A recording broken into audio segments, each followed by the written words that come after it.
جہاں تک حضور کی ناموس کا حوالہ ہے تو وہ اللہ کام لینا جانتا ہے، ابابیلوں سے وہ ہاتھی مروانا جانتا ہے، وہ ہمارا محتاج نہیں ہے۔ ابن حجر نے لکھا ہے اس بات کو کہ جب منگولوں نے پوری مسلم دنیا پہ قبضہ کر لیا، اور وہ دن بڑے دردناک دن تھے، جب بغداد میں خون بہ رہا تھا، جب غرناطہ لٹ رہا تھا، جب جامعہ نظامیہ کی لائبریری دجلہ کی موجوں کی زد پہ تھی، جب تہ خانوں میں پانی چھوڑ دیا گیا اور ہم نے 1.25 لاشیں وہاں بھی اٹھائیں، وہ دن بڑے دردناک دن تھے تاریخ کے۔ ایک منگول سردار عیسائی ہو گیا اور اس نے ایک بہت بڑا اجتماع کیا۔ ابن حجر لکھتے ہیں کہ اس عیسائی بدبخت نے دریدہ دہنی کرتے ہوئے لوگوں کے اندر ہمارے پیغمبر صلی اللہ علیہ وسلم کی توہین کی، تو اس بڑے اجتماع کے اندر ایک بھی مسلمان نہیں تھا۔ تو جب اس نے حضور کے خلاف بھونکا تو پاس ہی بندھا ہوا ایک کتا جوش میں آ گیا اور وہ زور زور سے بھونکنے لگا۔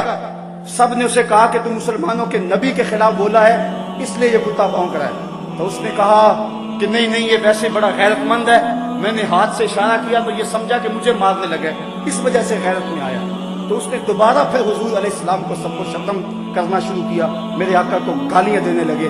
کتنا مجمع تھا لیکن کوئی بھی حضور کا غلام نہیں تھا۔ تو تاریخ نے بتایا ہے کہ پھر وہ کتا ایک دم رسا توڑ کے جھپٹ کے شیر کی طرح اس کے اوپر حملہ آور ہو گیا، اور اس نے اپنے دانت اس کی گردن میں گاڑ دیے اور چھوڑا، تب جب اس کو جہنم میں پہنچا دیا۔ ابن حجر لکھتے ہیں کہ اس واقعہ کو دیکھ کر اس منگول سردار سمیت اس مجمع سے 40,000 لوگ اسلام قبول کر گئے۔ اللہ تو اپنے نبی کے دین کی اور اپنے نبی کی ناموس کی حفاظت یوں بھی کرنا جانتا۔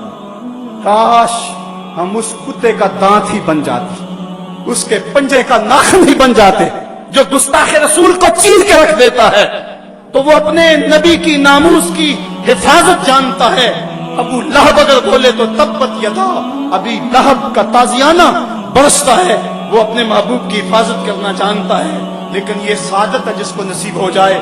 تو کاش کہ ہمارے حکمران اس حوالے سے جو ہے وہ کچھ کام کرتے۔ یہ ریلیاں، یہ جلوس، یہ جلسے، بعض لوگ یہ بھی کہتے ہیں کہ یہ کوئی فائدہ نہیں اس کا، شاید وہ درد مندی سے کہتے ہوں، لیکن اگر یہ بھی نہ ہو تو حکمرانوں تک پیغام کیسے پہنچے؟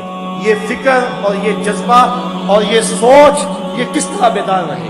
لوگ کہتے ہیں ریلیوں نے کیا کیا، میں کہتا ہوں کہ علم الدین کس نے پیدا کیا؟ یہ ان جلوسوں کا کمال تھا کہ اس نے اپنے بھائی سے پوچھا کہ بھائی یہ باہر لوگ جلوس نکالے ہوئے ہیں، یہ کس لیے نکال رہے ہیں؟ تو اس نے کہا تھا کہ حضور کی توہین کی گئی، اس لیے یہ مسلمانوں کے غیظ و غضب کا اظہار ہے۔ اس نے کہا کہ اگر کوئی ظالم کو قتل کرے جس نے آقا کی توہین ہی کی تو کیا ملے گا اس کو؟ تو اس کے بڑے بھائی نے مسکرا کے کہا اسے تختہ دار ملے گا۔ تو پھر اس نے کہا اچھا اگر یہ بات ہے تو پھر 100 بار سے اس کو قبول کرنے کے لیے تیار ہوں۔ ان جلوسوں نے، ان ریلیوں نے، ان جلسوں نے غازی عامر چیمہ شہید پیدا کیا، جس نے ہٹلر کے دیش کے اندر ظالم کے گریبان میں ہاتھ ڈالا اور عظیمت کی وہ داستان رقم کی کہ 15ویں صدی جس پہ ناز کر رہی ہے۔ آج عامر چیمہ کی قبر کو بھی لوگ سلام کر رہے ہیں۔ میں نے ایک سید زادے کو عامر شہید کی پائنٹی پہ کھڑے ہو کر روتے ہوئے دیکھا، اور وہ یہ کہتا تھا ربا میں یہ نہیں کہندا کہ مینوں عامر چیمہ بنا دے، میں تے یہ کہنا دے قدماں دی خاک ہی بنا دے۔ حضرت غازی علم الدین کا جب جنازہ اٹھا، امیر ملت علیہ رحمہ فرماتے ہیں میں نے بڑے بڑے پہلوانوں کی باتیں سنی، بڑے بڑے بادشاہوں کا تذکرہ پڑھا، لیکن میرے دل میں کبھی یہ امنگ نہ جاگی، کبھی یہ آرزو نہ ہوئی کہ فلاں بادشاہ میں ہوتا، فلاں حکمراں میں ہوتا۔ لیکن جب غازی علم الدین کا جنازہ اٹھ رہا تھا، یہ جذبہ دل میں انگڑائیاں لے رہا تھا، کاش آج علم الدین میں ہوتا۔